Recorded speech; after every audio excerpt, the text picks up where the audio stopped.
Hi, my name's Sean Thompson. I'm part of the technical services team at Crown Paints. My speciality is the saddling wood care range. We're now going to show you a short clip on how preparation is everything. We're here to explain how to prepare timber ready for decorating.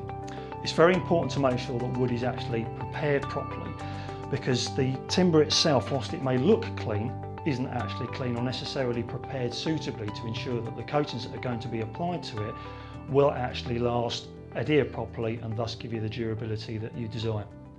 The important thing when you've got a bare piece of timber, whilst this may look clean, it might look ready to actually go, there are some basics that we do recommend to actually do first. Now, the main thing to do is to actually sand down the surface. A very light abrasion is recommended. Sandpaper is ideal. A P180 or a P240 is great. We'll use the sandpaper in this particular case. So up and down with the grain. The reason why we don't want to go across is that we don't want to start leaving marks that are potentially visible when you put on a translucent wood stain especially.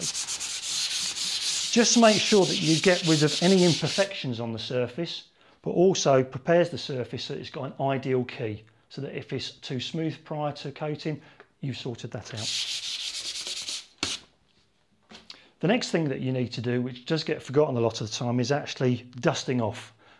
Again, this may look clean, but there is a lot of dust. You can use a tack rag by all means. We prefer to use a brush. The important thing is to make sure that you go across the grain and down. Now this may seem time consuming, but believe me, you will get a better finish, and you're making sure that the coatings do adhere to the surface, not to the dust. The final thing is to actually degrease or clean the surface. Irrespective of the timber, whether it's a softwood or a hardwood, we recommend that you clean down with methylated spirits using a clean, lint-free cloth. I'll just put some gloves on. Now people ask us what's the necessity of actually degreasing. When you've got timbers, especially like teak, Idigbo, oak, they contain very high oil contents, or they may contain very high extractive contents. And you want to make sure that that dirt and grime is removed from the surface prior to coating. Otherwise that could cause a problem with adhesion. So we'll put some methylated spirits onto the cloth, and then we give this a wipe down. The important thing is that you rotate the cloth around. Now hopefully you can see there the amount of grime that comes off the surface. So that's even though we've dusted that off and we're dealing with a brand new clean piece of timber. The reason why we don't recommend white spirit, whilst it's fine for cleaning out brushes when you're using a solvent-based system, is that just like when you clean your hands afterwards, you get that horrible greasy residue, and you don't want that left on the timber. So methylated spirits every time. As you can see, that's nearly flashed off now. You're now left with a situation where your timber is now ready for decorating. Now we want to cover something whereby if you've got a previous coating system and you're just wanting to apply maintenance. So here we've got a translucent and we've got an opaque system.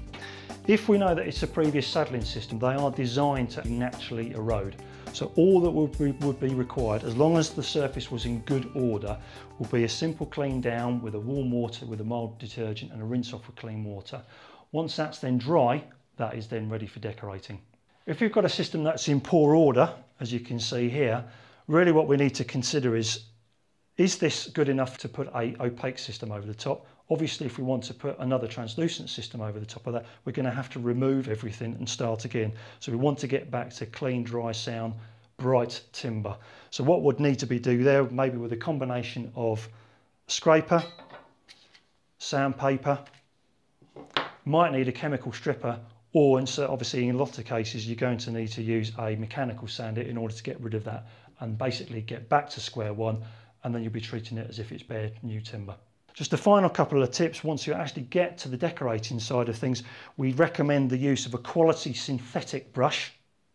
You can use a natural bristle brush with solvent-based items, water-based items ideally with a synthetic brush, but a quality synthetic brush for both types of products are ideal. As far as stirring a product is concerned, there's two types of stirring sticks. These types of stirring sticks, whereby they're broad-bladed, flat, and as you can see this one here has got holes in, are ideal for stirring wood stains especially. Things like chopsticks, spoons, anything like that, please don't use them. That causes more problems than it care to mention. The idea is it's just like a cake mixture. The process of you stirring the product in the can, you're actually lifting all the ingredients through so that when you come to decorate, you are going to be guaranteed a nice even finish. Most timber's actually supplied pre-treated, so your timber windows, timber joinery, that's already going to have a pre-preservative treatment actually applied and within it. However, if you've got a situation whereby timber's been cut and you've got an end grain or an end piece of timber that's actually exposed without any preservative treatment, or you've got a non-durable timber, or you're concerned about the fact that the timber needs to have a preservative treatment, then we have got systems within the Sadlein range that can help, both waterborne and solvent based. With a piece of timber, the face grain is always the bit that you're going to be looking at, but your most exposed, vulnerable part is going to be the end grain here. So it's particularly important that if you're applying preservative, make sure that you saturate the end of that. Put on the full system as well. This particular piece of timber here, this is a decking piece. It's got the green Tanlith pre-preserved treatment that's actually been pressure treated into the timber. However, if you were to cut that board in half, that would be an exposed area. Ideally, that should have some preservative treatment, brush applied onto that to help extend the life of that particular piece of timber. The preservative is preventing rot, decay, fungal infestation. We've got three systems within the Sadlein range. We've got a water-based system which is called Sadlein Quick Drying Wood Preserver, and we've got two solvent-based systems, Sadlein Wood Preserver and Sadlein Ultimate Wood Preserver. Basically, the rule of thumb I would recommend to you is that if you've got any concerns about a preservative, by all means put it on. You can't hurt the timber irrespective of whether it's a non-durable or durable timber, but it must only be put onto bare timber. If you've got a situation whereby you're applying top coats and those top coats are water-based, then it's best to use a water-based preservative. If your top coat's going to be solvent-based, then it's best to use a solvent-based preservative to avoid any confusion. If we've got a situation that we've got some minor repairs that need to be made on the timber, we've got a few systems within the Sadlein range. We've got Sadlein Wood Filler and Sadlein Stainable Wood Filler.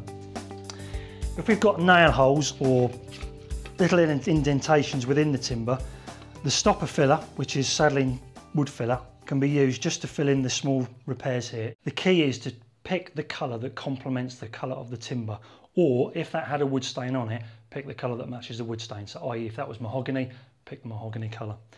If you've got a medium sized repair, then we've got a system called Sadlein Stainable Wood Filler. And what you do is you basically mask off the area. It's a 2-pack filler. You apply the system. The use of the masking tape allows the actual filler to be slightly proud, so that when you then sand it down, you then get this effect whereby it's actually flush with the timber. The actual stainable wood filler does contain wood pulp, so that will help match in when you're actually applying a wood stain or a wood dye, and therefore it will hopefully even everything out. If we follow all those procedures that we've covered, the situation should be that you've got a clean surface that's properly prepared, any repairs have been made, and then you are giving the coatings that are going to be applied to that surface the maximum opportunity to bond well and thus perform. If we don't do this and we cut corners on the preparation, and as always, you've probably heard the term, it's always 80% of the job, then what you could potentially suffer is a situation whereby the coatings will fail prematurely. This is what we want to avoid. These systems are designed to actually avoid peeling or flaking, but it is reliant on the fact that they are put onto a clean, sound, dry surface. If you don't do that, peeling, flaking can occur. Obviously, if that starts to occur, moisture will get in. That could actually lead to a lot more damage to the timber than what everybody wants. It also leads to increased maintenance times and a lot of cost. This is what we want to avoid. If everything's done right, we've got a very, very simple maintenance regime whereby the coatings perform, they naturally erode and weather, and then what we should do is just literally give them a nice quick clean and reapply another coat. That's it, and we get in this cycle for every 4, 5, 6, 7 years, depending on what system that you're actually using. So following those key points, that will allow you to create the best possible surface for our coatings to adhere to and then perform, giving you the durability that you want.